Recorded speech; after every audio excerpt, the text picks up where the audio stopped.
Friday the 18th of March and it's time to wish my intrepid tour buddies goodbye and head to Dolpul.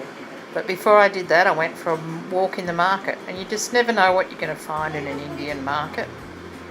I took auto to the New Delhi railway station and we passed all these cycle rickshaws lined up outside the metro. Saw this sadhu on our way, and at Indian stop signs they count down the seconds till the lights change. Summer's coming in Delhi, time to get a pool. And as always, the same message is there: don't drink and drive. This was a sculpture up on the wall in the New Delhi station, a tribute to the chaiwala, I think. Some interesting spelling. And of course I got to the station only to find that my train was an hour and a half late. So I sat down on the platform with all the other Indians and they all looked at me oddly. Who's this fat old white woman sitting on our platform?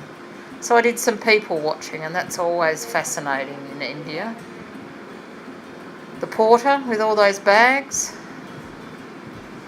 all the cargo and luggage stacked up on the platform.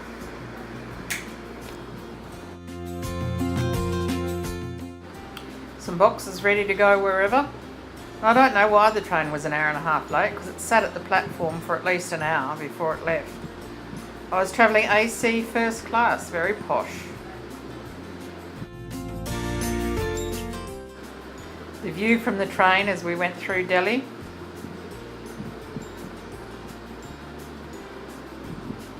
And then out into some fields. There was lots of wheat growing, a traditional hut. This is a brick making kiln, wood-fired handmade bricks. And of course you always see kids, men, boys playing cricket. This was a family at one of the stops that we had making their dinner. This young boy is happy as a lark. He's got a bike he's going to grow into. It'll suit him for years to come. Now I need to put some context around the next few weeks. This is Alexander and his girlfriend Nitya. Nitya is born in India but has lived in Australia for most of her life. And her parents are Vish and Preeti. And it's them I've gone to stay with and their families that I'll be staying with. Vish is doing locum teaching in universities in India. So in Dolpur I stayed with Preeti's brother Rajiv in a very grand house. They run a school for about 500 kids, and Rajiv used to be a brigadier in the Indian Army but has since retired. It's grand by anybody's standards.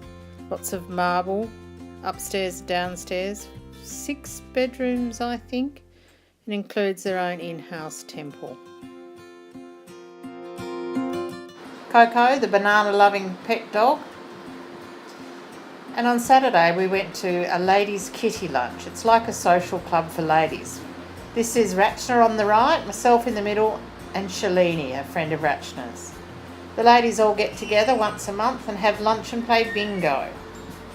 So here I was in India playing bingo with the Indian nanas. It was good fun.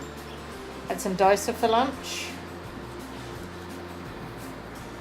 And some kulfi, cardamom sort of milk ice cream, and some gulab jamun.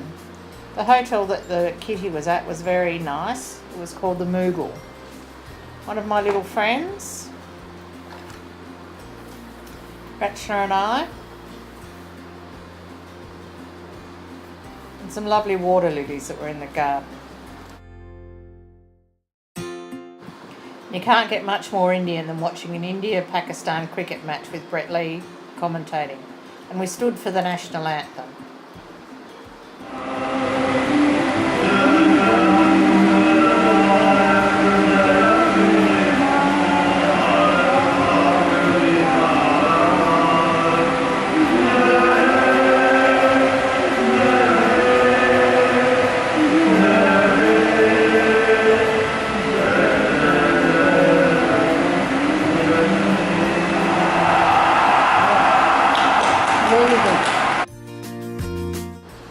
Sunday was a lazy day and here's Sonny indulging in India's favourite pastime, sleeping.